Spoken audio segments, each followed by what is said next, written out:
வெள்ளிக்கிழமை தோறும் நடக்கிற ரேமா வேத வகுப்புகளுக்கு உங்களை கர்த்தராக இயேசு கிறிஸ்துவின் நாமத்திலே வரவேற்கிறேன். கர்த்தர் நல்லவர், அவர் கிருபை என்றும் உள்ளது. ஆராதனைக்கு ஆரம்பமாக ஆண்டவராக இயேசு கிறிஸ்துவின் ரத்தத்திற்காக நாம் மன்றாடுவோம். கர்த்தராக இயேசு கிறிஸ்துவின் ரத்தம் ஜெயம், கர்த்தராக இயேசு கிறிஸ்துவின் ரத்தம் ஜெயம், கர்த்தராக இயேசு கிறிஸ்துவின் ரத்தம் ஜெயம், கர்த்தராக இயேசு கிறிஸ்துவின் ரத்தம் ஜெயம், கர்த்தராக இயேசு கிறிஸ்துவின் ரத்தம் ஜெயம், கர்த்தராக இயேசு கிறிஸ்துவின் ரத்தம் ஜெயம், கர்த்தராக இயேசு கிறிஸ்துவின் ரத்தம் ஜெயம். வல்லமை உண்டே உண்டே அற்புத வல்லமை இயேசுவே ரத்தத்தால். வல்லமை உண்டே உண்டே அற்புத வல்லமை இயேசு கிறிஸ்துவின் ரத்தத்தினால். There is power, wonder working power in the blood of the Lamb. There is power, wonder working power in the precious blood of the Lamb. ரத்தத்தால் ஜெயம் இயேசு, ரத்தத்தால் ஜெயம், ரத்தத்தால் ஜெயம் இயேசுவே. அல்லேலூயா அல்லேலூயா, ரத்தத்தால் ஜெயம் இயேசுவே. இயேசு ஜெயித்தார், இயேசு ஜெயித்தார், இயேசு ஜெயித்தார் சாத்தானை. அல்லேலூயா அல்லேலூயா, இயேசு ஜெயித்தார் சாத்தானை. நாமும் ஜெயிப்போம், நாமும் ஜெயிப்போம், நாமும் ஜெயிப்போம் சாத்தானை. அல்லேலூயா அல்லேலூயா, நாமும் ஜெயிப்போம் சாத்தானை.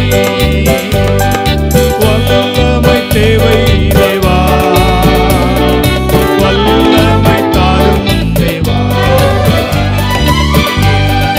தேவை தேவா, அது இப்போ தாரும் தேவா. தேவை தேவா, அது இப்போ தாரும் தேவா. பொழிந்திடும் வல்லமை, உன்னதத்தின் வல்லமை, ஆவியின் வல்லமை, நீதியின் வல்லமை. பொழிந்திடும் வல்லமை, உன்னதத்தின் வல்லமை, ஆவியின் வல்லமை, அக்கினியின் வல்லமை. வல்லமை தேவை தேவா, வல்லமை தாரும் தேவா. தேவை தேவா, அது இப்போ தாரும் தேவா. தேவை தேவா, அது இப்போ தாரும் தேவா. உச்சப்பட வேண்டுமே உன்னதத்தினாலே, உயிர்ப்பிக்க வேண்டும் எங்கள் தேவா. மாறியாக அங்கு பொழிந்திட்ட ஆவி, என் மாறியாக இங்கு பொழிந்திடுமே. உச்சப்பட வேண்டுமே உன்னதத்தினாலே, உயிர்ப்பிக்க வேண்டும் எங்கள் தேவா. மாறியாக அங்கு பொழிந்திட்ட ஆவி, என் மாறியாக இங்கு பொழிந்திடுமே. உண்டே உண்டே அற்புத வல்லமை இயேசுவே ரத்தத்தால். வல்லமை உண்டே உண்டே அற்புத வல்லமை இயேசு கிறிஸ்துவின் ரத்தத்தினால். பொழிந்திடும் வல்லமை, உன்னதத்தின் வல்லமை, ஆவியின் வல்லமை, அக்கினியின் வல்லமை. பொழிந்திடும் வல்லமை, உன்னதத்தின் வல்லமை, ஆவியின் வல்லமை, அக்கினியின் வல்லமை. பொழிந்திடும் வல்லமை, உன்னதத்தின் வல்லமை, ஆவியின் வல்லமை, அக்கினியின் வல்லமை. பொழிந்திடும் வல்லமை, உன்னதத்தின் வல்லமை, ஆவியின் வல்லமை, அக்கினியின் வல்லமை. இப்பொழுதும் தேவனை துதித்து பாடுகிற நேரம். வார்த்தைக்கு செல்லும் முன்பாக துதியுடனே அவருடைய வாசலில் பிரவேசிப்போம். அன்பு சகோதரனோடு இணைந்து கொள்ளுங்கள். துதி பாடல்களை தேவ மேய்மைக்காக பாடுங்கள். யோபு 19ஆம் அதிகாரம் 25ஆம் வசனம் சொல்கிறது, என் மீட்பர் உயிரோடு இருக்கிறார் என்றும் அவர் கடைசி நாளில் பூமியின் மேல் நிற்பார் என்றும் நான் அறிந்திருக்கிறேன். For I know that my Redeemer liveth, and that he shall stand at the latter day upon the earth. மரித்து உயிர்த்தெழுந்த நம் ஆண்டவர் இயேசு கிறிஸ்து இன்றைக்கும் ஜீவனோடு கூட இருக்கிறார்.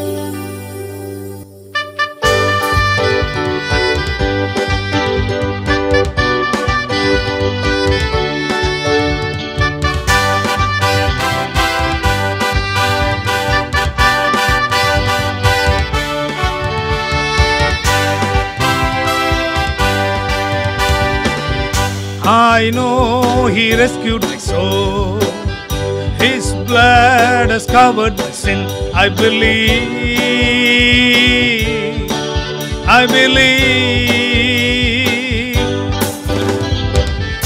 My shame he's taken away. My pain is healed in his name. I believe.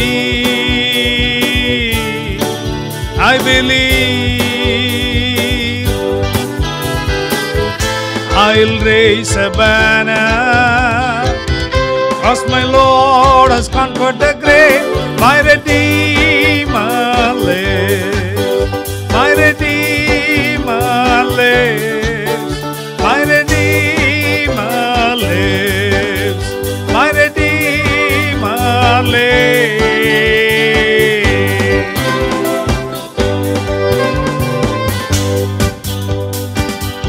ஆத்துமாவை மீட்டிட்டாரே, பாவங்கள் போக்கினாரே. நம்புவேன்.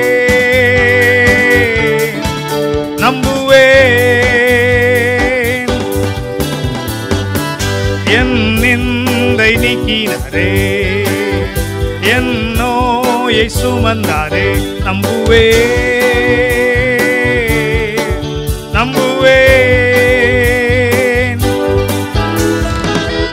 ஜெய கொடியேற்றுவேன்.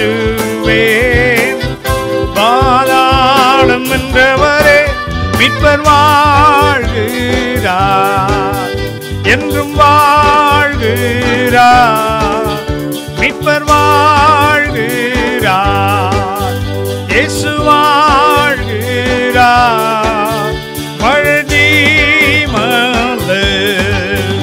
My Redeemer lives. My Redeemer lives. My Redeemer lives.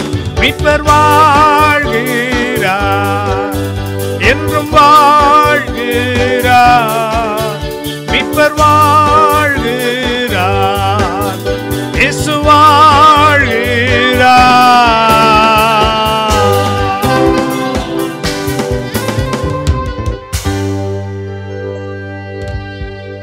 நம்முடைய மீட்பராகிய ஆண்டவர் இயேசு கிறிஸ்து நேற்றும் இன்றும் என்றும் மாறாதவர், ஜீவனோடு கூடவே இருக்கிறார். ஆமென்.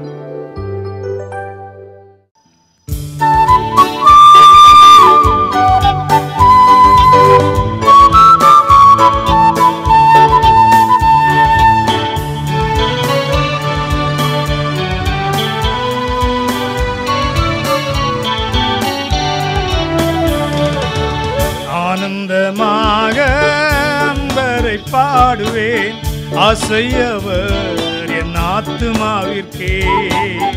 ஆசிகளரும் ஆனந்தானந்தமாய் ஆண்டவரே இயேசு போல் யாரும் இல்லையே. இயேசுவல்லாஹ் இன்பம் மிகத்தில் வேறு எங்கும் இல்லையே. இயேசுவல்லாஹ் இன்பம் வேறெங்கும் இல்லையே.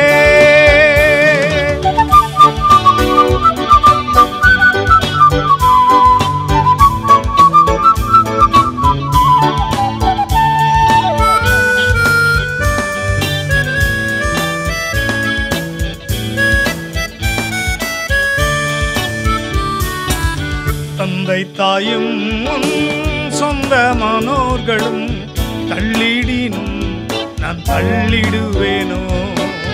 தந்தை தாயும் சொந்தமானோர்களும் தள்ளிடினும் நான் தள்ளிடுவேனோ. தாங்கிடுவேன் நீதியின் கரத்தால் தாபரமும் நல்ல நாதனும் வென்றார். இயேசுவல்லார், இயேசுவல்லார், இன்பம் நீகத்தில் வேறு எங்கும் இல்லையே. இயேசுவல்லார், இயேசுவல்லார், இன்பம் வேறெங்கும் இல்லையே.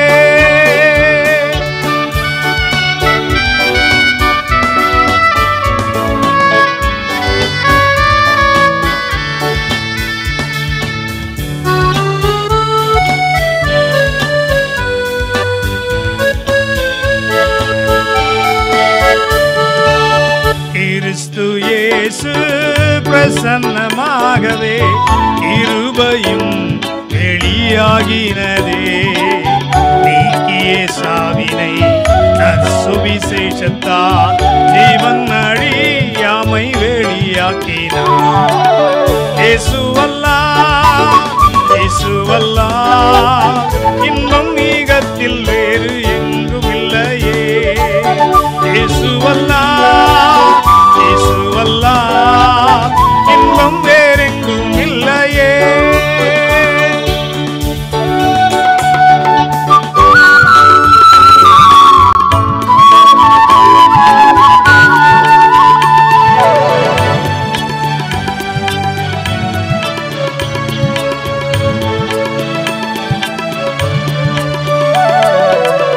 ஒப்பில்லாத நம்பிக்கை சந்தோஷமும் மகிழ்ச்சியின் கிரீடமாகவே அப்போஸ்தலர் தம் ஊழியத்தாலே ஆதி விசுவாசத்தில் வளர்ந்திடு.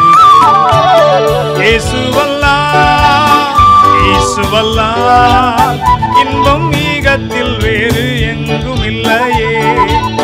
இயேசுவல்லார், இயேசுவல்லார், இன்பம் வேறெங்கும் இல்லையே.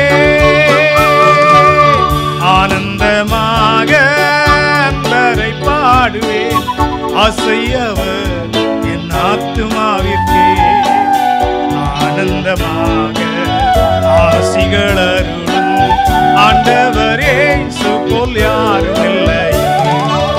இயேசுவல்லார், இயேசுவல்லார், இன்பம் நீகத்தில் வேறு எங்கும் இல்லையே. இயேசுவல்லார், இயேசுவல்லார், இன்பம் வேறெங்கும் இல்லையே. கர்த்தர் நல்லவர் என்பதை ருசித்து பாருங்கள். அவர் மேல் நம்பிக்கையாயிருக்கிற மனுஷன் பாக்கியவான்.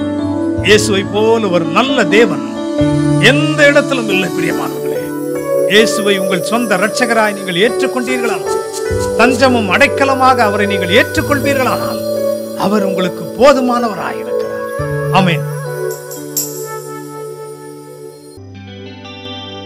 வானங்களும் வானாதி வானங்களும் கொள்ளாத தேவனாகிய கர்த்தர் பரிசுத்தர், பரிசுத்தர் என்று சொல்லி கேருபீன்களும் சேராபீன்களும் எண்ணற்ற தூதர்களும் அவரை துதித்துக் கொண்டிருந்தாலும், நம்மை போலவே மாம்சத்தையும் இரத்தத்தையும் உடைய தம்முடைய பிள்ளைகள் துதிக்கும் பொழுது அவர்கள் மத்தியில் சிங்காசனத்தை விட்டு இறங்கி வந்து நம்முடைய துதிகளை ஏற்றுக்கொள்கிற ஒரு ஆண்டவர் இன்றைக்கு நம்மோடு கூடவே இருக்கிறார். எங்களோடு இணைந்து கொண்டு அவர் பரிசுத்தர், பரிசுத்தர் என்று நீங்கள் அவரை ஆராதிக்கும்படி உங்களை அன்புடன் நாங்கள் வரவேற்கின்றோம். சிங்காசனத்தில் வீற்றிருக்கும் பரிசுத்தரே, பரிசுத்தரே, சிங்காசனத்தில் வீற்றிருக்கும் பரிசுத்தரே, பரிசுத்தரே, ஆராதனை உமக்கு, ஆராதனை, ஆராதனை உமக்கு, ஆராதனை, ஆராதனை உமக்கு, ஆராதனை, ஆராதனை உமக்கு, ஆராதனை.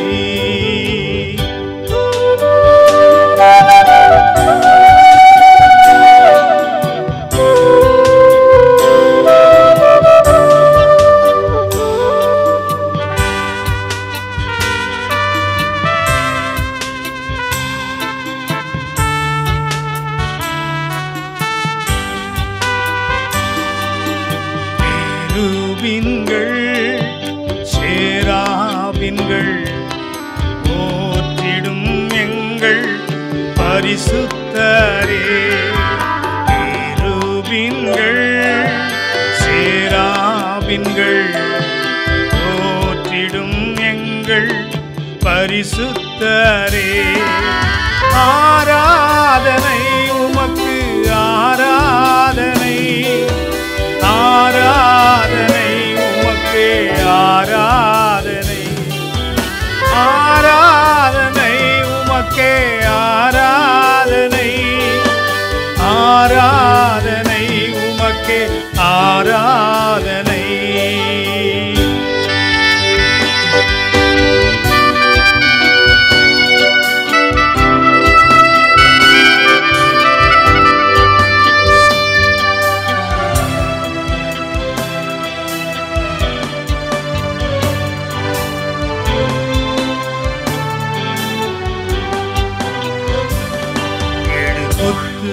விளக்கின் மத்தியிலே உலாவிடும் எங்கள் பரிசுத்தரே.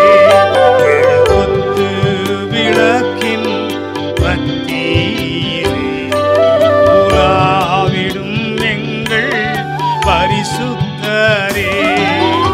ஆராதனை உமக்கே ஆராதனை, ஆராதனை உமக்கே ஆராதனை, ஆராதனை உமக்கே ஆராதனை, ஆராதனை உமக்கே ஆராதனை.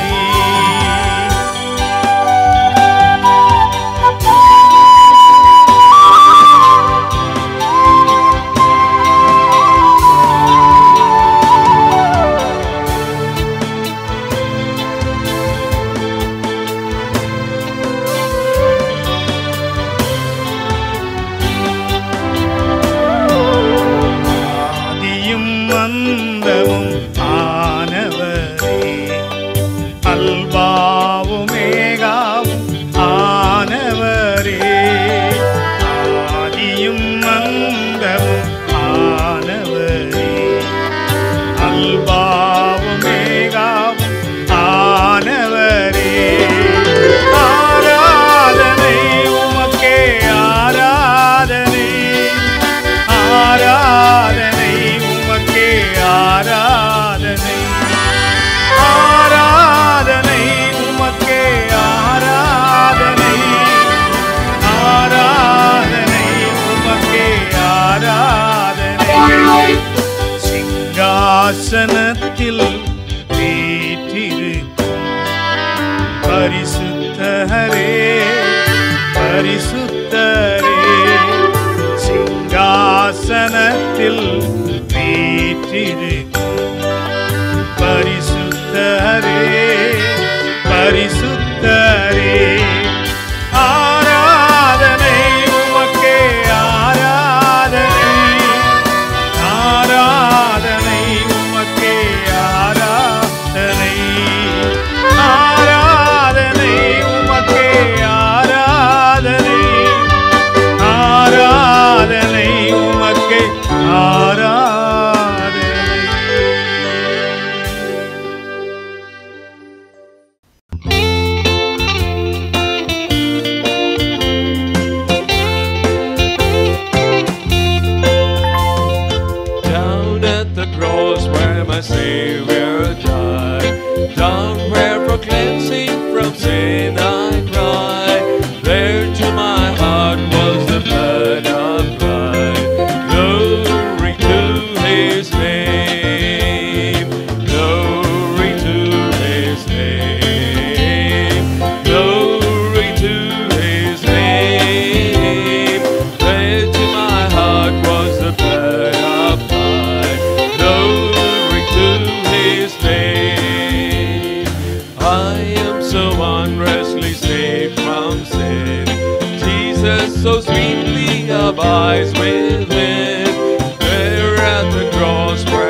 were sweet. Plunging today, you'll be made complete. Glory to His name. Glory to His name. Glory to His name. There to my heart was the blood applied. Glory to His name.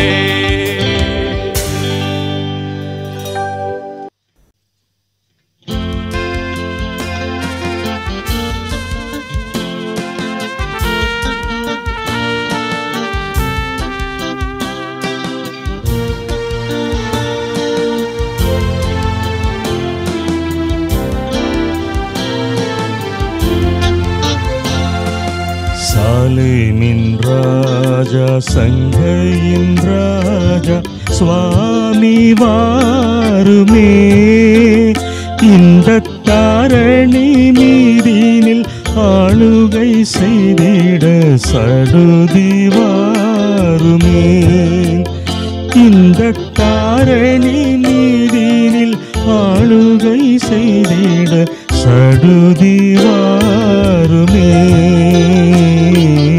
சாலேமின் ராஜா சங்கையின் ராஜா சுவாமி வாருமே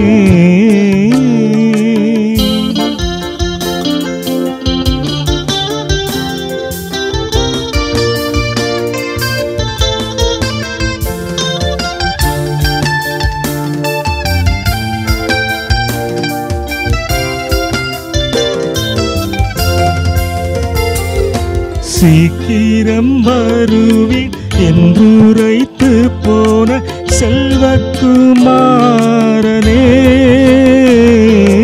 சீக்கிரம் வருவீர் என்றுரைத்து போன செல்வக்குமாரனே இந்த சீயோனின் மாதுகள் தேடித் திரிகின்ற செய்தி கேளிரோ இந்த சீயோனின் மாதுகள் தேடித் திரிகின்ற செய்தி கேளிரோ சாலேமின் ராஜா சங்கையின் ராஜா சுவாமி வாருமே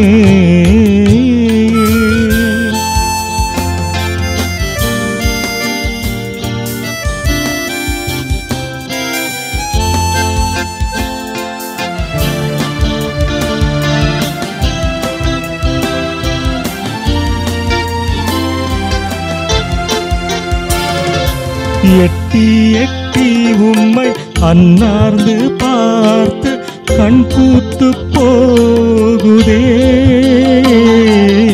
எட்டி எட்டி உம்மை அன்னார்ந்து பார்த்து கண் பூத்து போகுதே நீர் சுட்டி காட்டி போன வாக்கு தத்தம் நீரை வேறலாகுதே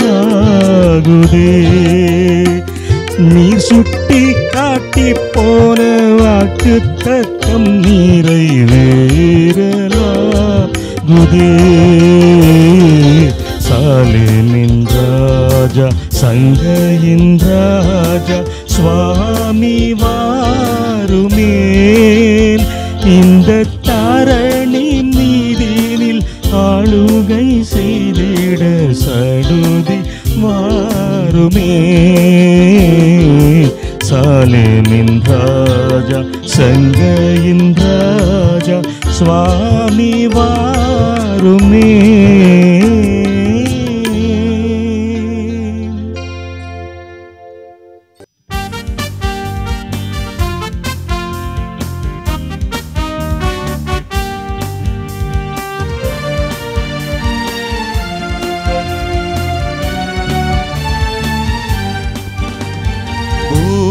வாசிகளே யெகோவை கார்பிடுவின் பூவாசிகளே யெகோவை கார்பிடுவின் சந்தோஷத்தோடே வந்து கூடுவின் சங்கீதத்தோடே ஸ்துதி பாடுவின் சந்தோஷத்தோடே வந்து கூடுவின் சங்கீதத்தோடே സ്തുതി പാടുവിൻ. അവൻ നല്ലവനല്ലോ, ദയ എന്നുമുള്ളത്. അവൻ വല്ലഭനല്ലോ, ദയ എന്നുമുള്ളത്.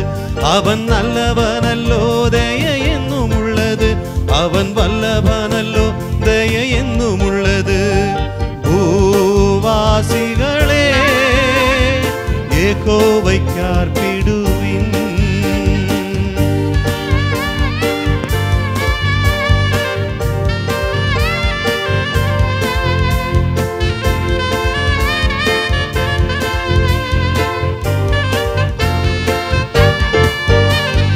യഹോവ തന്നെ ദൈവമെന്നറിവൻ, അവൻ നമ്മെ മെനഞ്ഞുവല്ലോ. യഹോവ തന്നെ ദൈവമെന്നറിവിൻ, അവൻ നമ്മെ മെനഞ്ഞുവല്ലോ. അവൻ നമുക്കുള്ളവൻ, നാം അവനുള്ളവൻ. അവനെ വാഴ്ത്തിടുവിൻ. അവൻ നമുക്കുള്ളവൻ, നാം അവനുള്ളവൻ. അവനെ വാഴ്ത്തിടുവിൻ. അവൻ നല്ലവനല്ലോ, ദയ എന്നുമുള്ളത്. അവൻ വല്ലഭനല്ലോ, ദയ എന്നുമുള്ളത്. അവൻ നല്ലവനല്ലോ, ദയ എന്നുമുള്ളത്. അവൻ വല്ലഭനല്ലോ, ദയ എന്നുമുള്ളത്. ഭൂവാസികളെ യഹോവയ്ക്കർപ്പിടുവിൻ.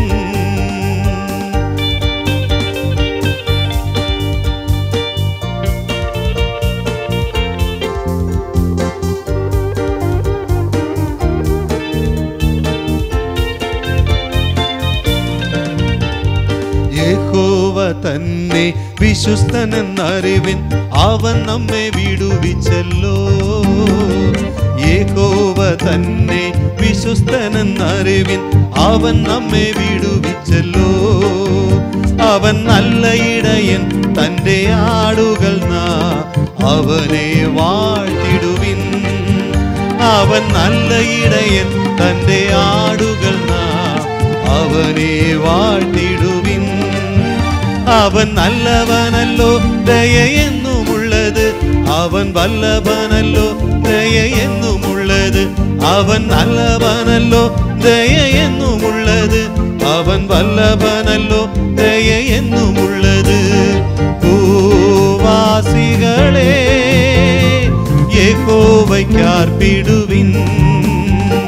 ഭൂവാസികളെ യഹോവയ്ക്കർപ്പിടുവിൻ. സന്തോഷത്തോടെ വന്നു കൂടുവിൻ. സംഗീതത്തോടെ സ്തുതി പാടുവിൻ. സന്തോഷത്തോടെ വന്നു കൂടുവിൻ.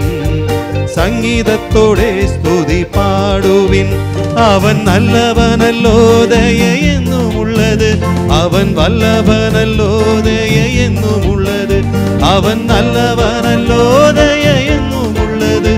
അവൻ വല്ലഭനല്ലോ, ദയ എന്നുമുള്ളത്. ഭൂവാസികളെ യഹോവയ്ക്കർപ്പിടുവിൻ.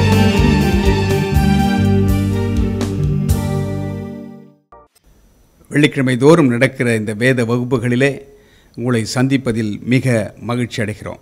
கர்த்தர் எப்பொழுதுமே நல்லவர், அவர் கிருபை என்றும் உள்ளது.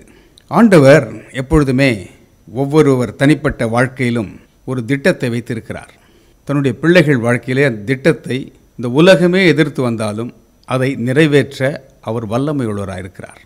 ஒவ்வொருவர் தனிப்பட்ட வாழ்க்கையிலும் இது நிச்சயம் நிறைவேறுகிறது. கர்த்தர் தான் அதை செய்கிறவர். அவர்தான் திட்டத்தை வகுக்கிறவர். ஏனென்றால் நாம் அவருடைய உள்ளங்கைகளிலே வரையப்பட்டிருக்கிறோமா. அதனால் தான் ஆண்டவர் சொல்லுகிறார், நான் உன்னை குறித்து நினைத்திருக்கிற நினைவுகள் நன்மைக்காக, அவைகள் தீமைக்கு அல்ல என்று வேதம் சொல்கிறது. அதுதான் ஏசாயா தீர்க்கதரிசன புத்தகம் 43 அதிகாரம் 13 வசனத்தில் நாம் வாசிக்கிறோம். நாள் உண்டாகாததற்கு முன்னும் நானே இருக்கிறேன், என் கைக்கு தப்புவிக்கத்தக்கவன் இல்லை, நான் செய்கிறதை தடுப்பவன் யார்? Yes, and from ancient days I am he, no one can deliver out of my hand. When I act, who can reverse it? When I act, who can reverse it? கண்களை மூடி நாம் இந்த வேத வசனங்களின் மூலமாக ஆண்டவர் நம்மோடு பேசும்படியாக அவரிடத்திலே நாம் ஜெபிப்போம். எங்கள் அன்பின் பரலோக பிதாவே, இந்த நல்ல மாலை நேரத்திற்காக உமக்கு நன்றி சொல்கிறோம். கர்த்தருடைய வார்த்தையின் மூலமாக நீர் பேசுகிறவர், நீர் பேசும் தெய்வம். பரிசுத்த ஆவியானவரே, இந்த வார்த்தையின் நிழலில் உள்ள சத்தியத்தை அறிந்து கொள்ளும்படியாக எங்கள் மனக்கண்களை நீர் திறந்திரள வேண்டும் என்று கேட்கிறோம். இயேசுவின் நாமத்தில் கேட்கிறோம் நல்ல பிதாவே, ஆமென். கர்த்தர் எப்பொழுதுமே நல்லவர். அவர் ஒவ்வொரு வாழ்க்கையிலும் ஒரு திட்டத்தை வைத்திருக்கிறார். அந்த திட்டத்தை அவரே செய்து முடிக்கிறார். பாருங்கள், ஏசாயா தீர்க்கதரிசன புத்தகம் 43:13 அதுதான் சொல்லுகிறது. அதில் பிற்பகுதி நான் வாசிக்கிறேன். நான் செய்கிறதை தடுப்பவன் யார்? இது மனுஷனுடைய வார்த்தைகள் அல்ல, அண்ட சராசரங்களை படைத்த தேவாதி தேவனுடைய வார்த்தைகள். அவைகள் ஜீவனும் சத்தியமாக இருக்கிறது. ஒரு மனிதன் வாழ்க்கையிலே ஆண்டவர் தெரிந்து கொண்டு அதை நிறைவேற்ற அவர் சித்தம் கொள்வார் என்றால், என்ன சூழ்நிலை ஆனாலும் சரி, எதிர்ப்புகள் எது வந்தாலும் சரி, அதை அவர் செய்து முடிப்பார். அதைத்தான் ஏசாயா தீர்க்கதரிசன புத்தகம் 14ஆம் அதிகாரம் 27ஆம் வசனமும் சொல்லுகிறது. அவருடைய கை நீட்டப்பட்டிருக்கிறது, யார் அதை திருப்புவான்? அவருடைய கை நீட்டிடுச்சான், அதை யாரும் திருப்ப முடியாதான். அப்பேற்பட்ட தேவனை நீங்கள் ஆராதிக்கிறீர்கள், அவருடைய பிள்ளைகளாக இருக்கிறீர்கள். அதனால்தான் எண்ணாகம் 23:20 பிலேயாம் சொல்லுகிறதை கவனியுங்கள். அவர் ஆசீர்வதிக்கிறார், அதை நான் திருப்பக்கூடாது.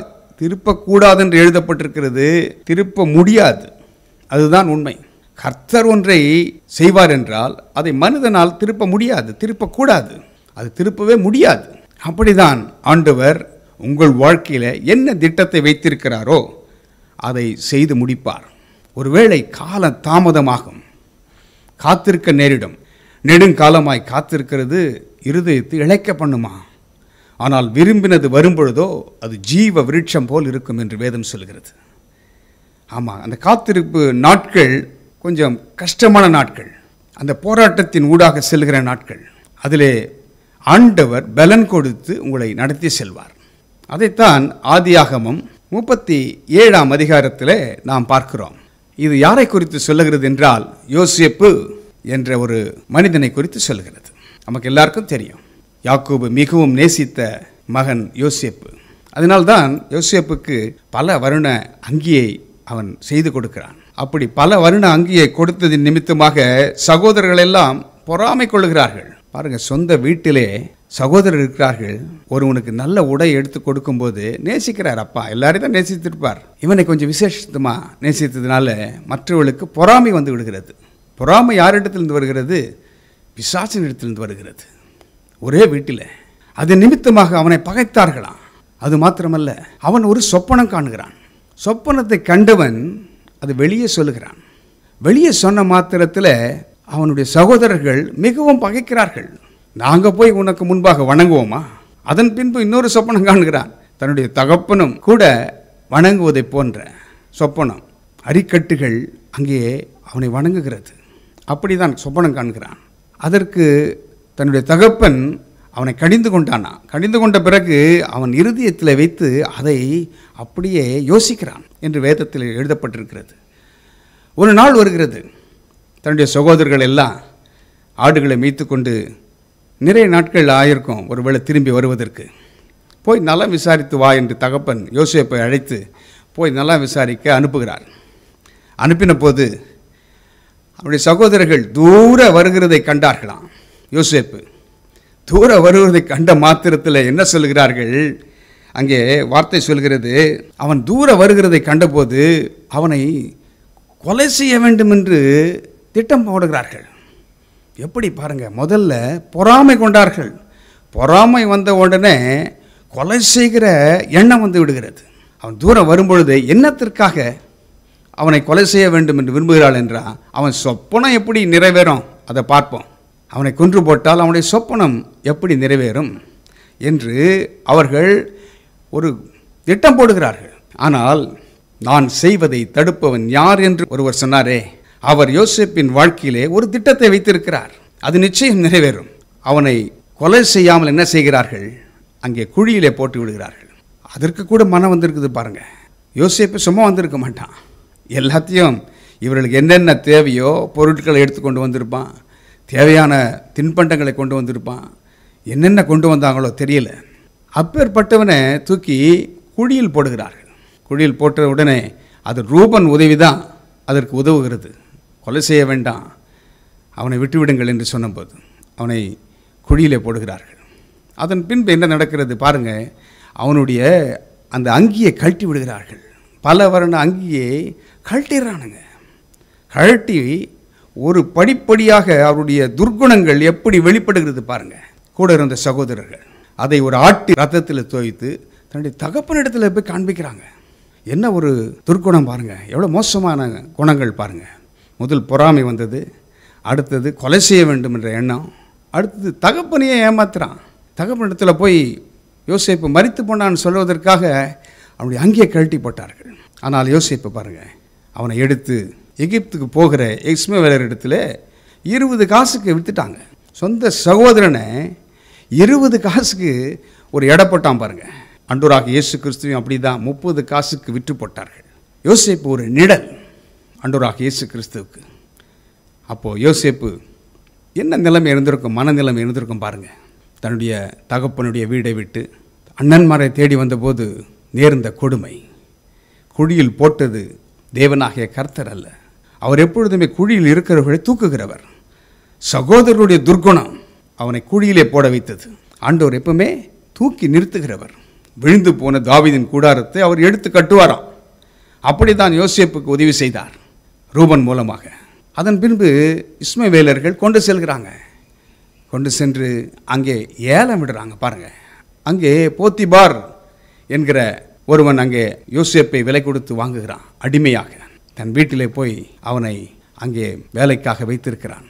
ஆதியாகமம் 39:3 சொல்லப்படுகிறது, கர்த்தர் அவனோடு இருக்கிறார் என்றும் அவன் செய்கிற யாவையும் கர்த்தர் வாய்க்க பண்ணுகிறார் என்றும் அவன் எஜமான் கண்டு என்று எழுதப்பட்டிருக்கிறது. யோசேப்பினிடத்தில் கர்த்தர் அவனோடு இருக்கிறார் என்று எஜமான் பார்க்கிறான், போத்திபார் பார்க்கிறான். பார்த்த மாத்திரத்தில் அந்த அதிகாரத்தை எல்லாம் அவன் கையில் ஒப்பு கொடுக்கிறான். நான் செய்வதை தடுப்பவன் யார் என்று சொன்னாரே, அந்த தேவன் யோசேப்போட கூட இருந்தார். அவன் அடிமையாக விற்கப்பட்டாலும் போத்திபார் வீட்டில் அங்கே கிடைச்ச இடத்துல பாருங்க, அவன் கர்த்தர் கூட இருக்கிறதுனால எல்லாவற்றையும் மறந்தவனாக கர்த்தர் என்ன வச்சிருக்கிறார், அதை எப்படி நிர்வாகம் பண்ண வேண்டும் என்பதை அவன் கற்றுக்கொள்கிறான். காரை சுத்தி உள்ளவனாக இருக்கிறான். கவலை கொள்ளவில்லை, தன் தகப்பனை குறித்து புலம்பவில்லை. ஐயோ, என் அண்ணன்மார் இப்படி செய்துட்டாங்களே, என்னை குழியில் போட்டார்களே, பல வருடம் அங்கே எனக்கு இல்லையே என்று ஒரு ஏக்கம் இல்லை. பின்னானவைகளை மறந்து முன்னோக்கி செல்கிறான் பாருங்க. அதன் பின்பு செய்யாத குற்றத்திற்காக சிறைச்சாலையிலே போடப்படுகிறான். இப்பொழுது போத்திபார் வீட்டிலிருந்து நேராக சிறைச்சாலைக்கு செல்கிறான். சிறைச்சாலையின் அனுபவம் அங்கேயும் வேதம் சொல்லுகிறது. என்ன சொல்லுகிறது பாருங்கள். ஆதியாகமம் 39:21 கர்த்தரோ யோசேப்போடே இருந்து அவன் மேல் கிருபை வைத்து சிறைச்சாலை தலைவனுடைய தயவு அவனுக்கு கிடைக்கும்படி செய்தாராம். கர்த்தர் விட்டு விலகவே இல்லை பாருங்க. நான் உன்னை விட்டு விலகுவதும் இல்லை, உன்னை கைவிடுவதும் இல்லை என்று சொன்ன தேவன் கூடவே இருக்கிறார். ஒரு நிமிடம் கூட விட்டு போகவில்லை. உன்னை தொடுகிறவன் என் கண்ணின் கண்மணியை தொடுகிறான் என்று சொன்னார் அல்லவா, அந்த தேவன் கூடவே இருக்கிறார் யோசேப்போட. ஏன்? ஒரு சொப்பனத்தை அவனுக்கு கொடுத்திருக்கிறார். அது நிச்சயம் நிறைவேறியே தீரும். அதை நிறைவேற்றும் வரைக்கும் அவர் கைவிடப் போவதே இல்லை. சிறைச்சாலையில் கர்த்தர் தயவாக இருக்கிறதை பார்த்த சிறைச்சாலை தலைவன் எல்லா பொறுப்பையும் யோசேப்பிடத்திலே கொடுக்கிறான். யோசேப்பு பாருங்க, அங்கே அவனோடு கூட 2 பேர் இருக்காங்க. ஒருவன் பானபாத்திரக்காரன், இன்னொருவன் சுயம்பாகியின் தலைவன். அவர்கள் ஒரு நாள் ஒன்றில் யோசேப்பு அப்படி விசிட் பண்ணின்னு வரும்போது, யோசேப்பும் ஒரு கைதி தான், ஆனால் மற்றவர்களை பார்க்கிறான். இவங்க 2 பேரை பார்க்கும்போது இவருடைய முகங்கள் வேறுபட்டிருக்கிறது, கலக்கமுற்றிருக்கிறது. அதை பார்த்த மாத்திரத்தில் ஏன் நீங்கள் கலங்கி இருக்கிறீர்கள் என்று விசாரிக்கிறான். யோசிப்பை பாருங்க, விசாரிக்கிறவனாக இருந்தான் பாருங்க.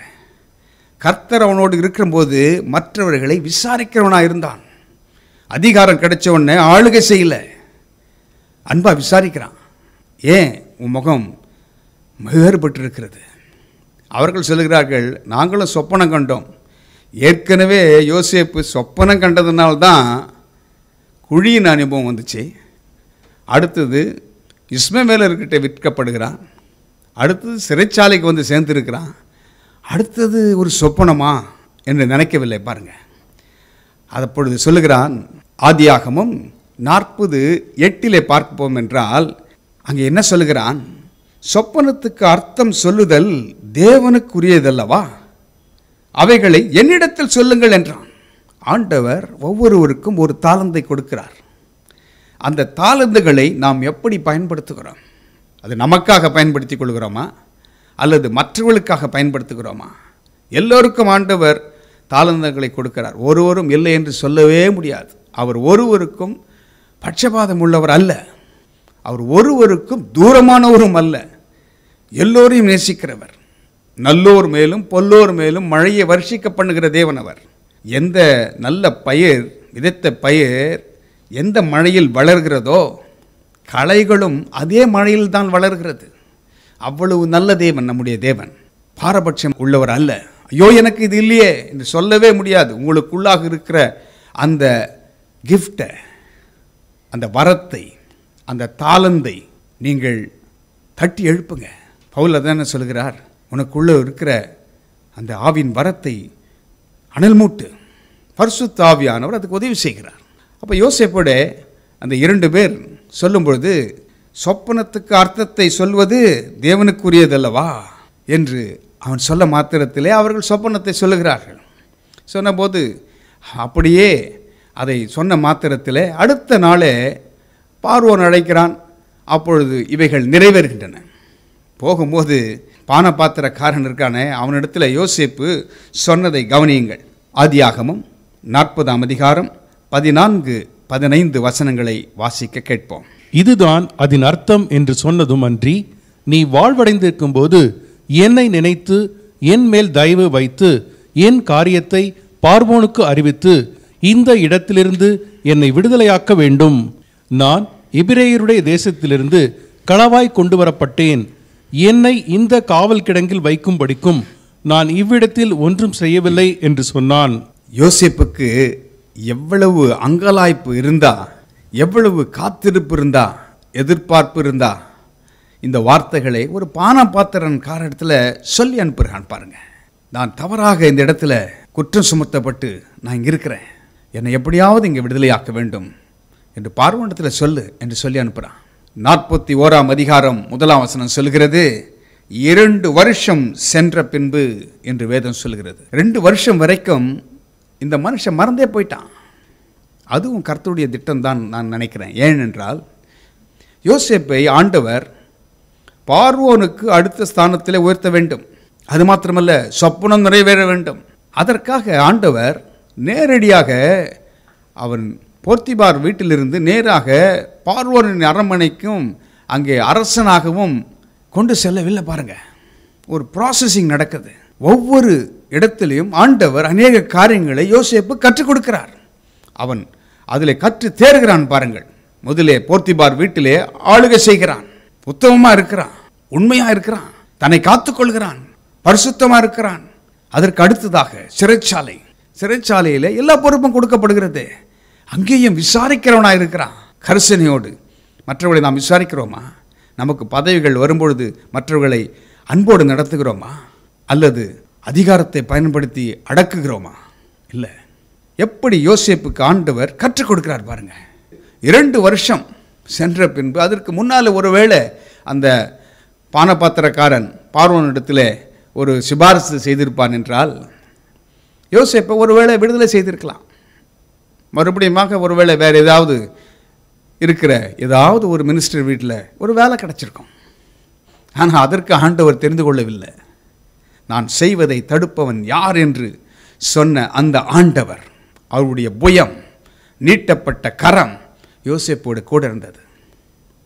அதனால்தான் பார்வோன் 2 வருஷம் கழித்து ஒரு சொப்பனம் காண்கிறான். மறுபடியும் சொப்பனம் பாருங்க. ஏற்கனவே ஒரு சொப்பன குடியில் தள்ளப்பட்டான். அடுத்ததாக சிறைச்சாலை வந்தது. சிறைச்சாலையில் இருக்கிறவர்களுக்கு சொப்பனம், அதை விளக்கம் கொடுக்குறான். அங்கே ஒரு விண்ணப்பத்தையும் அனுப்புகிறான், என்னை நினைவுகொள் என்று. ஆனால் மறந்து போயிட்டான். ஆனால் ஏற்ற நேரத்தில் பார்வோனுக்கு 2 வருஷம் கழித்து ஒரு சொப்பனம் காண்கிறான். சொப்பனம் கண்ட மாத்திரத்திலே பார்வோன் என்ன செய்கிறான் பாருங்கள். ஆதியாகமம் 41 அதிகாரம் 8 வசனம். காலமே பார்வோனுடைய மனம் கலக்கம் கொண்டிருந்தது. அப்பொழுது அவன் எகிப்தில் உள்ள சகல மந்திரவாதிகளையும் சகல சாஸ்திரிகளையும் அழைப்பித்து அவர்களுக்கு தன் சொப்பனத்தை சொன்னான்.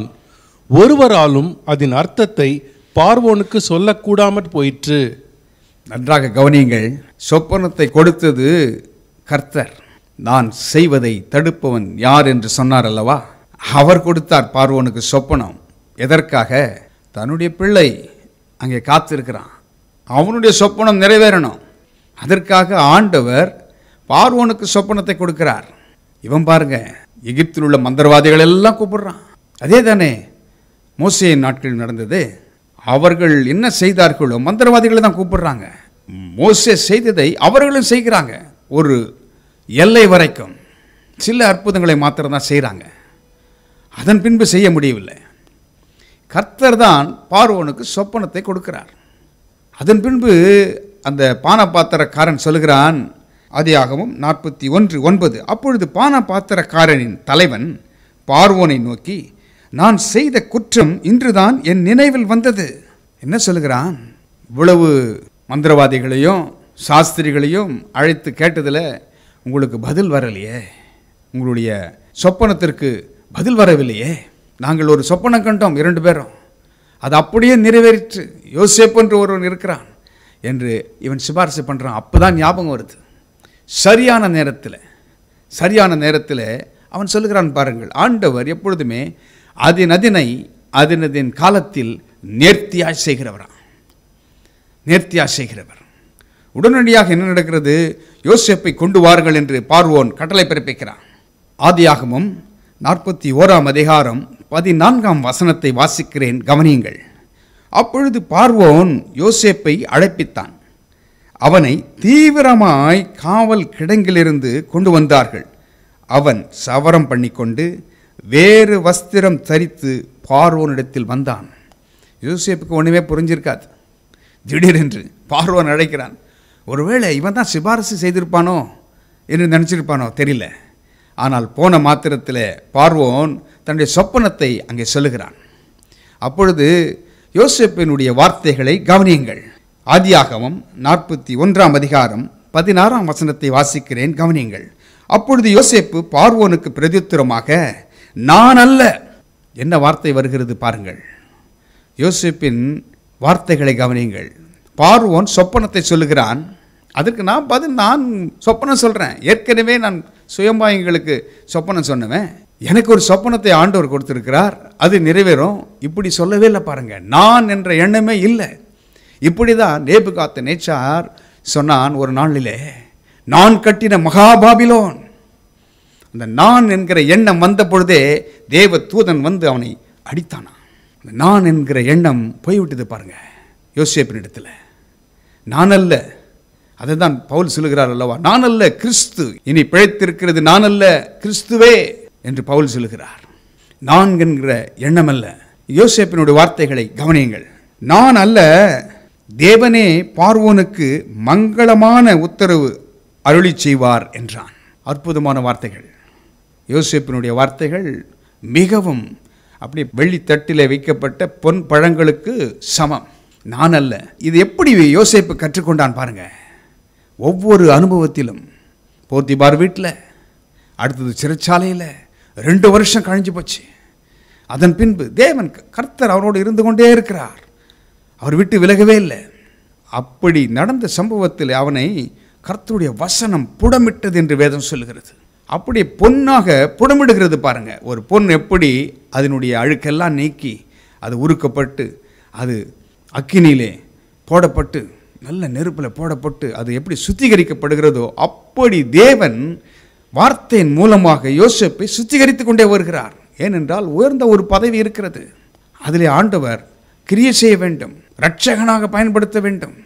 அதற்காக இவ்வளவு ப்ராசஸிங்கை ஆண்டவர் செய்கிறார் பாருங்க. நான் அல்ல, தேவனே மங்களமான ஒரு உத்தரவை பார்வோனுக்கு அருளி செய்வாராக என்றான். அதன் பின்பு பார்வோன் சொல்கிற வார்த்தைகளை கவனிங்க. ஆதியாகமம் 41 அதிகாரம் 38 வசனம். அப்பொழுது பார்வோன் தன் ஊழியக்காரரை நோக்கி, தேவ ஆவியை பெற்ற இந்த மனுஷனைப் போல வேறொருவன் உண்டோ என்றான். பார்வோன் சொல்லுகிற வார்த்தைகளை கவனித்தீர்கள். தேவ ஆவியை பெற்ற இந்த மனுஷனைப் போல வேறு ஒருவன் உண்டோ என்றான். அது மாத்திரமல்ல, 42, 43, 44 வசனங்களை நீங்கள் வாசிக்க கேளுங்கள். பார்வோன் தன் கையில் போட்டிருந்த தன் முத்திரை மோதிரத்தை கழற்றி அதை யோசேப்பின் கையிலே போட்டு மெல்லிய வஸ்திரங்களை அவனுக்கு உடுத்தி பொன் சரப்பணியை அவன் கழுத்திலே தரித்து தன்னுடைய 2ஆம் ரதத்தின் மேல் அவனை ஏற்றி தெண்டனிட்டு பணியுங்கள் என்று அவனுக்கு முன்பாக கூறுவித்து எகிப்து தேசம் முழுமைக்கும் அவனை அதிகாரியாக்கினான். பின்னும் பார்வோன் யோசேப்பை நோக்கி, நான் பார்வோன், ஆனாலும் எகிப்து தேசத்தில் உள்ளவர்களில் ஒருவனும் உன் உத்தரவில்லாமல் தன் கையையாவது தன் காலையாவது அசைக்க கூடாது என்றான். பார்வோன் சொல்லுகிறதை கவனியுங்கள். தேவ ஆவியை பெற்ற இந்த மனுஷனை போல் வேறு ஒருவன் இல்லை. ஆகினால் சொல்லுகிறான், தன் முத்திரை மோதிரத்தை கழட்டி போடுகிறான், மெல்லிய வஸ்திரத்தை உடுத்து வைக்கிறான். அது மாத்திரமல்ல, அற்புதமான வார்த்தைகள் பாருங்க. 44ஆம் வசனம், பின்பு பார்வோன் யோசேப்பை நோக்கி, நான் பார்வோன். அப்பதான் அவனுக்கு ஞாபகம் வந்திருக்கு போலகுது. ஆனாலும் எகிப்து தேசத்தில் உள்ளவர்களில் ஒருவனும் உன் உத்தரவில்லாமல் தன் கையையாவது தன் காலையாவது அசைக்கக்கூடாது என்றான். அப்படின்னா என்ன அர்த்தம்? யோசேப்பினுடைய உத்தரவு இல்லாமல் அங்கே ஒன்றும் நடக்கக்கூடாது என்று சொல்லுகிறான். பாருங்க, கொஞ்சம் யோசித்து பாருங்கள். யோசேப்பு உயர்ந்த பதவி. போத்திபாருடைய மனைவி நிலைமை எப்படி இருந்திருக்கும்? போத்திபாருடைய நிலைமை எப்படி இருந்திருக்கும்? தன்னை யாரெல்லாம் கஷ்டம் கொடுத்தார்களோ, சிறைச்சாலை போட வைத்தார்களோ, அவருடைய நிலைமை எப்படி இருந்திருக்கும் பாருங்க. ஆண்டவர் சத்துருக்களுக்கு முன்பாக தன்னுடைய பிள்ளைகளை உயர்த்துகிறவர். யோசேப்பு எப்பவுமே இவர்களை பழி வாங்கினான் என்று சொல்லப்படவே இல்லை வேதத்தில். அவ்வளவு ஒரு ப்ராசஸிங் கொடுத்து ஆண்டவர் ஒரு அந்த காரியங்களை நடத்தி யோசேப்பை மனநிலையை கர்த்தர் மாற்றியிருக்கிறார் பாருங்கள். நான் செய்வதை தடுப்பவன் யார் என்று சொன்ன ஆண்டவர் யோசேப்பை உயர்ந்த பதவியிலே பார்வோனுக்கு அடுத்த ஸ்தானத்திலே உயர்த்தி வைக்கிறார். இதோடு கதை முடியவில்லை. ஏனென்றால் யோசேப்புடைய சொப்பனம் நிறைவேற வேண்டும். தன்னுடைய சகோதரர்கள் தேடி வருகிறாங்க. ஏனென்றால் பஞ்சம் எங்கே பார்த்தாலும். அதற்கு முன்பாக யோசேப்பு பார்வோன் மூலமாக ஆண்டவர் கொடுக்க வைத்த பொறுப்பை, கடமைகளை சரிவர செய்கிறான் பாருங்க. எல்லாவற்றையும் சேர்த்து வைக்கிறான். எங்கே பார்த்தாலும் பஞ்சம்.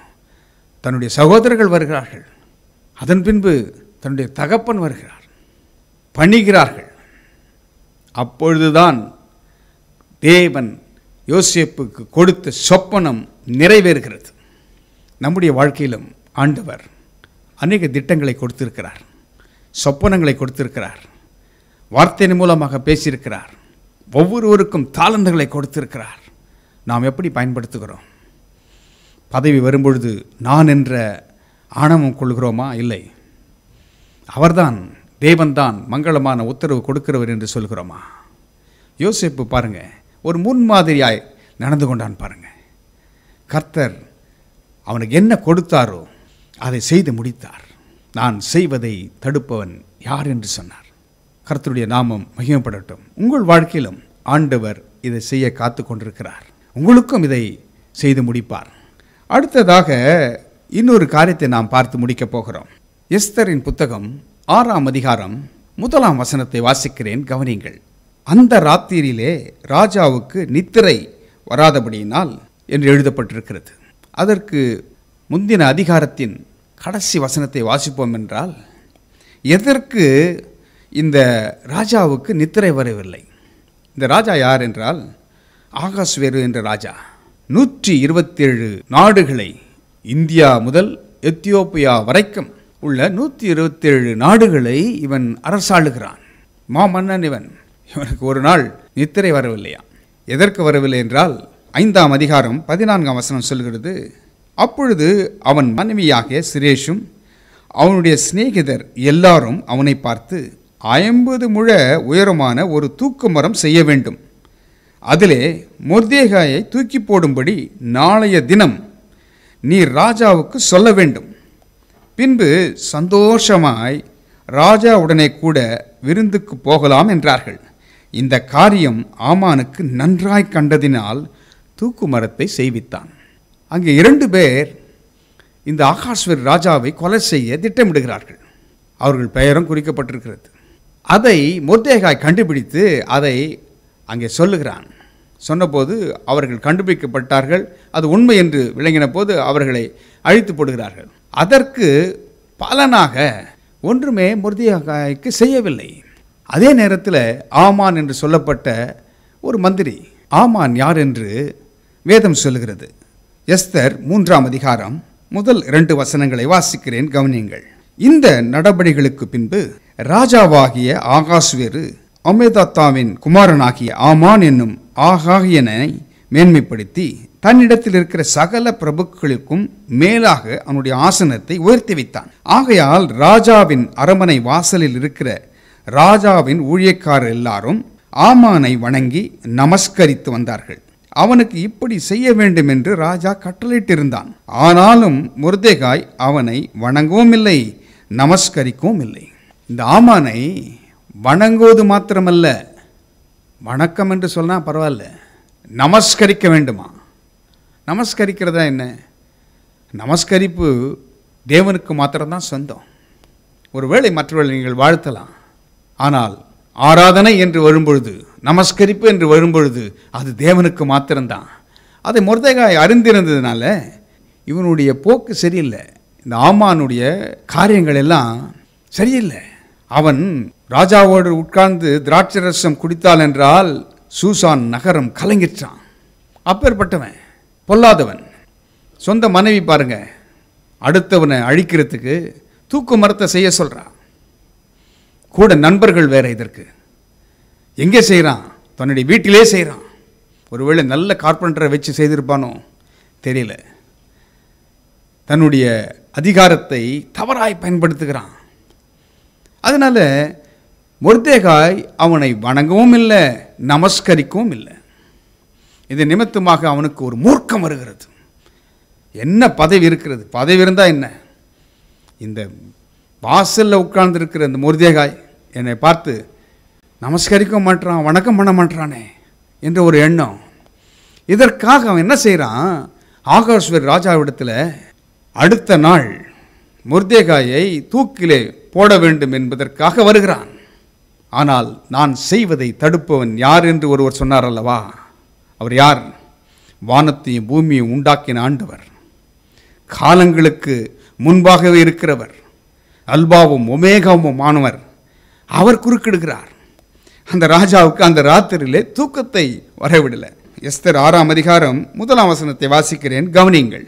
அந்த ராத்திரியிலே ராஜாவுக்கு நித்திரை வராதபடியினால் கால வர்த்தமானங்கள் எழுதியிருக்கிற நடபடி புஸ்தகத்தை கொண்டு வர சொன்னான். அது ராஜ சமூகத்தில் வாசிக்கப்பட்டது.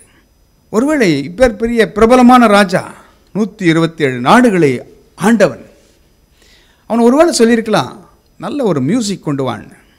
கொண்டு வரல பாருங்க. இல்லை ஒரு நல்ல ஒரு டான்ஸ் பார்ட்டி வைன்னு சொல்லியிருக்கலாம், தூக்கம் வரல. ஆனால் பாருங்க, இது ஆண்டவரால் கொடுக்கப்பட்ட காரியம். தன்னுடைய பிள்ளை நாளைக்கு உபத்திரத்துக்குள்ளாக, மரணத்துக்குள்ளாக, தீமைக்குள்ளாக கடந்து செல்கிறான் என்ற எண்ணத்தில் ஆண்டவர் தலையிடுகிறார். நான் செய்வதை தடுப்பவன் யார் என்று சொன்ன ஆண்டவர் தலையிட்டு இவனுக்கு தூக்கம் வரலை. அப்பொழுது என்ன செய்கிறான்? இந்த கிரானிக்கல்ஸ் புக், எதெல்லாம் யாரெல்லாம் செய்தார்களோ அதை எழுதப்பட்டிருக்கிறது. அதற்கு பிரதிபலனை என்ன செய்தாங்க என்றும் எழுதப்பட்டிருக்கணும் வேண்டும். அப்பொழுது 2 பேர் ராஜாவுக்கு விரோதமாக சதி பண்ணுகிறார்கள். அவர்களை காட்டி கரெக்டாக சரியாக கண்டுபிடித்து மொர்தெகாய் கண்டுபிடித்து கொடுக்கிறான். அதற்கு பிரதிபலன் செய்தாச்சா என்று இந்த ராஜா கேட்கிறான். அது கூட இருந்தவர்கள் சொல்லுகிறார்கள், செய்யவில்லை. அப்பொழுது அந்த நேரம் பார்த்து பாருங்க, யார் வருகிறார், அங்கே யார் என்று கேட்கிறான், யார் இருப்பது என்று கேட்கிறான். இவங்ககிட்டே கேட்டிருக்கலாம். இது யார் வாசித்து சொன்னாங்களோ ராஜா சமூகத்தில், அவங்ககிட்ட கேட்டிருக்கலாம், இந்த மனிதனுக்கு என்ன செய்ய வேண்டும் என்று கேட்டிருக்கலாம். ஆனால் பாருங்கள், சரியான நேரத்தில் ஆமான் அங்கே உள்ள நுழைகிறான். முற்றத்தில் ஆமான் வந்திருக்கிறான். எதற்கு வந்திருக்கிறான்? மொர்தெகாயை நாளைக்கு தூக்கில் போட வேண்டும் என்பதற்காக ராஜா சமூகத்தில் பேச வந்திருக்கிறான். சரியான நேரத்தில் ஆண்டவர் தலையிடுகிறார். உங்கள் வாழ்க்கையிலும் கூட ஒருவேளை இக்கட்டுகள் சூழ்ந்திருக்கும் போது, மற்றவர்கள் சதி செய்து உங்கள் நலனை பறிக்க நினைக்கும் பொழுது, ஒருவேளை உங்கள் உயிருக்கே ஆபத்தை கொண்டு வருகிற காரியங்களை செய்யும் பொழுது, மற்றவர்கள் குழி வெட்டும் போது ஆண்டவர் தலையிடுகிறார். நான் செய்வதை தடுப்பவன் யார் என்ற சொன்ன ஆண்டவர் தலையிடுகிறார். தலையிட்டு என்ன செய்கிறார்? உங்களுக்காக வழக்காடுகிறார். காரியங்களை மாற்றி முடிப்பாராம். அவர் என்ன செய்கிறார் பாருங்கள். அந்த ராஜா கேட்கிறான், யார் அங்கே? முற்றத்திலே ஆமான் வந்திருக்கிறான் என்று சொல்கிறார்கள். அவனை அழைத்து வாருங்கள் சொல்கிறார்கள். ஆமான் இடத்துல ஆமான் எதற்காக வந்தான் என்று கேட்காமலே இந்த ராஜா முந்திக் கொள்கிறான் பாருங்க. ராஜா சொல்லுகிறான், ராஜா கனம் பண்ணுகிற மனுஷன் என்னெல்லாம் செய்ய வேண்டும். ஒரு லிஸ்ட் ஆமான் கொடுக்கிறான் பாருங்கள். அவனுடைய ஆசையை, பேராசையை பாருங்கள். எஸ்தர் 6ஆம் அதிகாரம் 7, 8, 9 வசனங்களை வாசிக்கிறேன், கவனியுங்கள். ராஜாவை நோக்கி, ராஜா கனம் பண்ண விரும்புகிற மனுஷனுக்கு செய்ய வேண்டியது என்னவென்றால், லிஸ்ட் பாருங்க. ராஜா உடுத்திக் கொள்ளுகிற ராஜ வஸ்திரமும் ராஜா ஏறுகிற குதிரையும் அவர் சிரசிலே தரிக்கப்படும் ராஜ முடியும் கொண்டு வரப்பட வேண்டும். அந்த வஸ்திரமும் குதிரையும் ராஜாவுடைய பிரதான பிரபுக்களில் ஒருவனுடைய கையிலே கொடுக்கப்பட வேண்டும். ராஜா கனம் பண்ண விரும்புகிற மனுஷனை அலங்கரித்த பின் அவனை குதிரையின் மேல் ஏற்றி நகர வீதியில் உலாவும்படி செய்து, ராஜா கனம் பண்ண விரும்புகிற மனுஷனுக்கு இப்படியே செய்யப்படும் என்று அவனுக்கு முன்பாக கூறப்பட வேண்டும் என்றான். என்ன ஆசை பாருங்க இவனுக்கு. ராஜா அணிந்து கொள்ளுகிற அந்த கிரீடம் வேண்டுமா, ராஜா ஏறுகிற குதிரை வேண்டுமா. எப்பவுமே இவனுக்கு பேராசை இருந்து கொண்டே இருந்திருக்கிறது. இப்பேற்பட்டவனை மொர்தெகாய் வணக்கம் செய்யாமல் நமஸ்கரிக்காமல் இருந்ததில் என்ன தவறு இருக்கிறது? இப்பேற்பட்டவர்களை எப்படி நமஸ்கரிக்க தோணும்? தீங்கு செய்கிறவர்களே, பொல்லாதவர்களை எப்படி வணங்க முடியும்? வணங்க முடியாது. மனுஷர்களை வணங்குவது கூடாத காரியமாச்சே. மனிதர்களை நம்புவதே நல்லதில்லை என்று ஆண்டவர் சொல்கிறாரே. பிரபுக்களை நம்புவதை பார்க்கிலும் கர்த்தர் பேரில் பற்றுதலாக இருப்பதே நலம் என்று ஆண்டவர் சொல்கிறார். எழுதப்பட்டிருக்கிறதே பாருங்க. இவனுடைய பேராசை. அவன் நினச்சிட்டான், என்னை தவிர இந்த ராஜா யாரை கனம் பண்ண போகிறான். சொன்ன மாத்திரத்தில் ராஜா அடுத்ததாக சொல்கிறான், இதை போய் மொர்தெகாய்க்கு செய். எப்படி இருந்திருக்கும் பாருங்க. அவர் கரம் நீட்டப்படும் போது அது யார் திருப்ப முடியும்? அவர் ஆசீர்வதிக்க நினைக்கிறார். யார் அதை தடுக்க முடியும்? தடுக்க முடியாது. ஒருவரால் முடியாது. உலகமே எதிர்த்து வந்தாலும் முடியாது. கர்த்தர் நெய்ய நினைத்ததுதான் உங்கள் வாழ்க்கையில் நிறைவேறும். அதன் பின்பு ராஜா சொல்கிறான் பாருங்கள், 6ஆம் அதிகாரம் 10ஆம் வசனத்தில், அப்பொழுது ராஜா ஆமானை நோக்கி, சீக்கிரமாய் நீ சொன்னபடி வஸ்திரத்தையும் குதிரையையும் கொண்டு போய் ராஜ அரமனையின் வாசலில் உட்கார்ந்திருக்கிற யூதனாகிய மொர்தெகாய்க்கு அந்த பிரகாரம் செய். நீ சொன்ன எல்லாவற்றிலும் ஒன்றும் தவறாதபடி பார் என்றான். ராஜா பாருங்க, மொர்தெகாய் யார் என்று தெரிந்து கொண்டது. அதன் பின்பு எங்கே உட்கார்ந்திருக்கிறான் என்று சொல்லுகிறான். 127 நாடுகளை அரசாண்ட ஒரு ராஜா. கர்த்தர் செய்ய நினைக்கும் பொழுது அதை தடுப்பவன் யார்? யாரும் தடுக்க முடியாது. யாரை கொண்டு செய்கிறார் பாருங்க. சில நேரத்தில் விரோதிகளை வச்சே ஆண்டவர் தன் காரியத்தை சாதித்து விடுவார். எதிரியை வச்சே வாயால் சொல்ல வைக்கிறார் பாருங்க. என்னெல்லாம் கனம், என்னெல்லாம் செய்யணும், எதெல்லாம் மொர்தெகாய்க்கு செய்யணும் என்று ஆமானை வச்சே ஆண்டவர் பேச வைக்கிறார். அவ்வளோதான். அவன் தனக்கென்று நினைக்கிறான். இல்லை, அது உங்களுக்குரியது. உங்களுக்குரியதை ஒருவரும் தொட முடியாது. உலகமே எதிர்த்து வந்தாலும் தொட முடியாது. அதனால தான் ஆண்டவர் சொல்லுகிறார், உங்கள் தலையில் உள்ள மயிரெல்லாம் எண்ணப்பட்டிருக்கிறது. அவருக்கு நன்றி உள்ளவராக நாம் இருக்க வேண்டும். இந்த ஆண்டவர் நம்மை தெரிந்து கொண்டதற்கு, ஆண்டவரே உங்கள் பின்னால் நான் வருகிறேன் என்று சொல்லி அவரிடத்தில் போய் கொண்டே இருக்கணும். அவர் காட்டுகிற பாதையில் நாம் செல்ல வேண்டும். பாருங்கள், மொர்தெகாய்க்கு விரோதமாக எந்த நாவு பேசிச்சோ, தூக்கு மரத்தை செய்ய சொன்னார்களோ, சொந்த மனைவி செய்ய சொல்கிறா. தவறான ஆலோசனை, நண்பர்கள் தவறான ஆலோசனை கொடுக்குறாங்க ஆமானுக்கு. அதே நாவுகள் சொல்லுகிறது, மொர்தெகாய் யூதனானால் அவனுக்கு முன்பாக தாழ்ந்து போவது உறுதி. இப்படி சொல்லி கொண்டிருக்கும் போதே எஸ்தர் விருந்துக்கு அழைக்கும்படியாக ஆட்கள் வருகிறாங்க. எப்படி இருந்திருக்கும்? விருந்துக்கு போக முடியுமா? ஆமானால போக முடியாது. அப்பேற்பட்ட காரியம். ஆனால் ராஜாவின் கட்டளை, போய்தான் ஆகணும். போகும்போது அங்கே நடந்த காரியத்தை பார்த்தால், ராஜா கோபம் அடைகிறான். கோபம் அடைந்த மாத்திரத்தில் ஆமானை அங்கனுடைய முகத்தை மூடி போடுகிறார்கள். போட்ட மாத்திரத்தில் கூட இருந்த ஒருத்தன் சொல்றான். எஸ்தர் 7ஆம் அதிகாரம் 9ஆம் வசனம் சொல்லுகிறது, அப்பொழுது ராஜ சமூகத்தில் இருக்கிற பிரதானிகளில் அற்போனோ என்னும் ஒருவன், இதோ ராஜாவின் நன்மைக்காக பேசின மொர்தெகாய்க்கு ஆமான் செய்வித்த 50 முழ உயரமான தூக்கு மரம் ஆமானின் வீட்டண்டை நாட்டப்பட்டிருக்கிறது என்றான். அப்பொழுது ராஜா, அதிலே அவனை தூக்கி போடுங்கள் என்றான். கவனியுங்கள், ராஜா பக்கத்திலே ஒருத்தன் இருக்கிறான். அவனுக்கு ஆமான் செய்த தூக்கு மரத்தை பற்றி ஞாபகம் வருகிறது. யாருக்காக? மொர்தெகாய்க்காக. அதிலே ஆமானை தூக்கி போடுங்கள் என்று ராஜா கட்டளை பிறப்பிக்கிறான். யார் வெட்டின குழி? ஆமான் வெட்டின குழி. அவன் அதிலே விழுந்தான். காரணம் என்ன? ஒரு குற்றமற்ற மனிதனை அவன் பகைத்து கொண்டான். அது மாத்திரமல்ல, கொலை செய்ய விரும்புகிறான். நான் செய்வதை தடுப்பவன் யார் என்று சொன்ன ஆண்டவர் அவர் தலையிடுகிறார். அவர் தலையிட்ட பொழுது காரியங்கள் மாறுதலாக முடிந்தது. நாம் யோசேப்பின் வாழ்க்கை குறித்து பார்த்தோம்.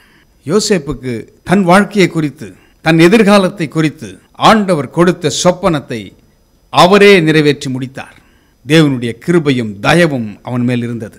அதே போலத்தான் மொர்தெகாய் வாழ்க்கையிலும் தேவனுடைய இரக்கம் இருந்தது, தேவனுடைய கிருபை இருந்தது. விரோதமாக செய்யப்பட்ட தூக்குமரம் யார் செய்தானோ அவனே மடிந்து போனான்.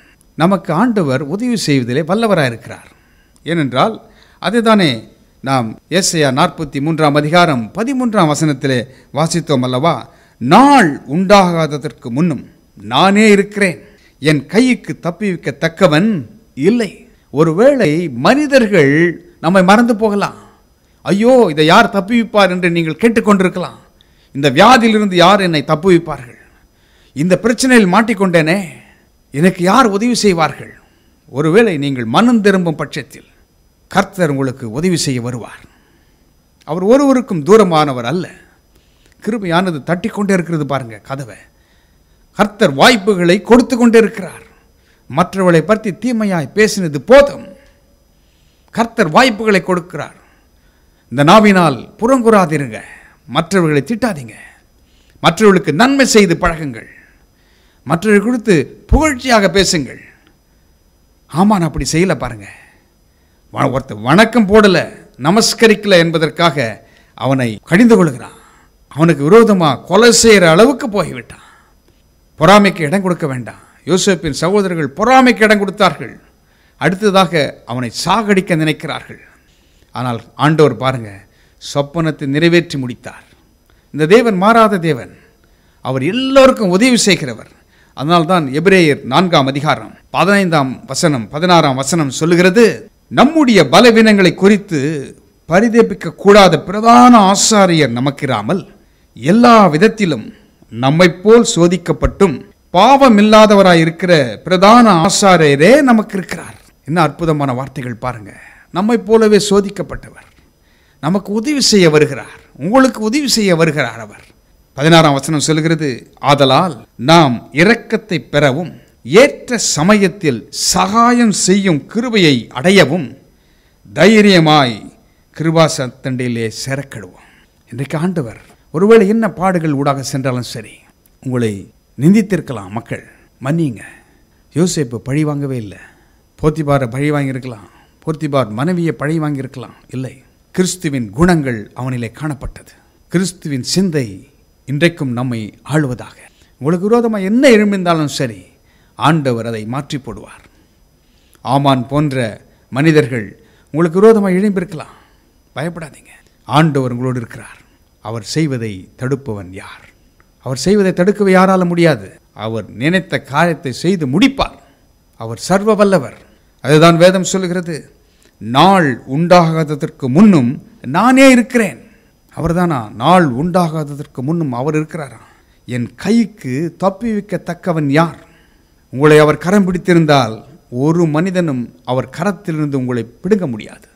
உங்களை அவர் கரத்திலிருந்து பிடுங்கி கொண்டு போக முடியாது.